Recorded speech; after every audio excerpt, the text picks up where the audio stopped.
Buenos días, ¿cómo están todos? Hoy vamos a hablar de los barcos negreros. Bien, los barcos negreros fueron naves marítimas, barcos, que funcionaron desde el siglo XVI hasta la mitad del siglo XIX. Eran barcos a vela con una capacidad más o menos de unos 500 a 700 toneladas en su interior. Los barcos negreros se destacaron porque en los inicios del capitalismo, que fue exactamente después del siglo XV, pues estos barcos acudían a la costa africana, principalmente a la costa occidental de Senegal a Angola, la parte norte del río Congo. Tomaban esclavos de cualquier lugar, pero esas fueron las regiones principales desde donde los barcos negreros pues se surtían de esos esclavos negros. España no tenía barcos negreros, pero participaba en el negocio de esclavos a través de la Casa de Contrataciones de Sevilla. Como ustedes saben, no solo tenían funcionarios en España, sino que los territorios que aquí en América eran ciudades controladas por España. Por ejemplo, el Ayuntamiento de Santo Domingo tenía funcionarios españoles. En fin, que esa era la procedencia. En esos lugares, los europeos tenían unas 40 factorías. Los barcos negreros cargaban en Europa de mercancía, fuera vestidos, telas, tejidos, alcohol, materiales de construcción, lo que hoy llamamos ferretería, pero en la época, ¿verdad?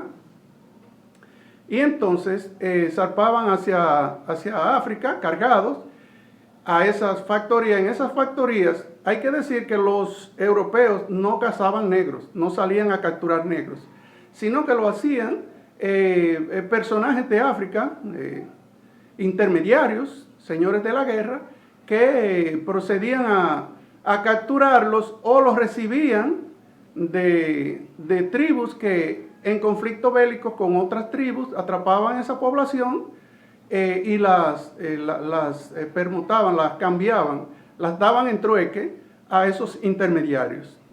Inicialmente el negocio lo comenzaron los portugueses, pero luego entraron lógicamente los ingleses, los franceses, los holandeses e incluso los daneses. ¿Cómo era el negocio? Sí, los barcos llegaban ahí, daban esa mercancía en trueque, en cambio, y entonces recibían esclavos.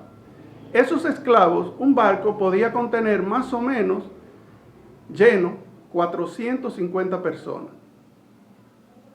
Esas personas ocupaban dentro del barco un espacio de 183 centímetros de alto, menos de 2 metros, por 40 centímetros hacia los lados, es decir, menos de medio metro. De día lo subían arriba, ¿verdad? Y en la noche lo bajaban, dependiendo de las condiciones del tiempo.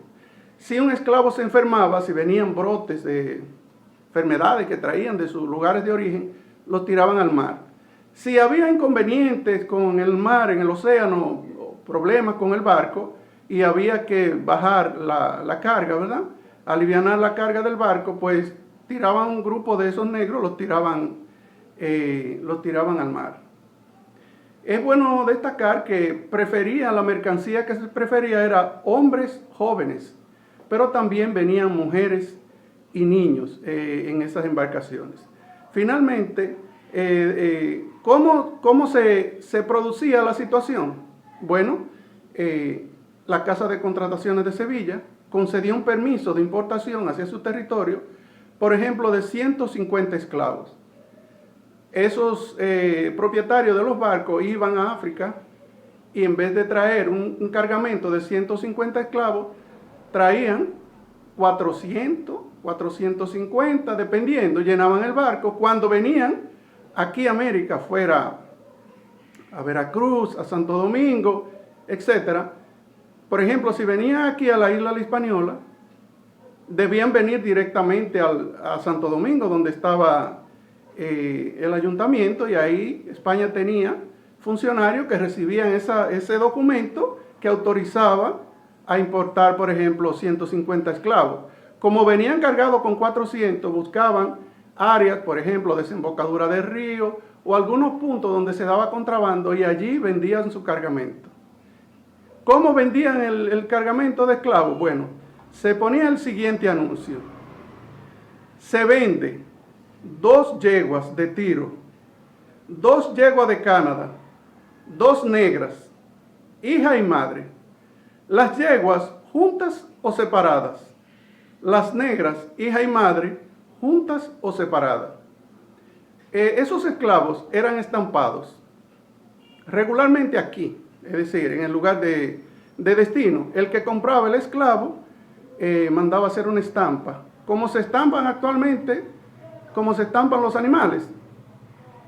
Se mandaba hacer donde el herrero, con una varilla redonda, se mandaba hacer una estampa. Si los esclavos lo compraba Domingo Pérez, era una D con una P, se ponía ese hierro a calentar en el fuego. Cuando estaba el rojo vivo, se estampaba la persona, el negro, el esclavo, se estampaba con esa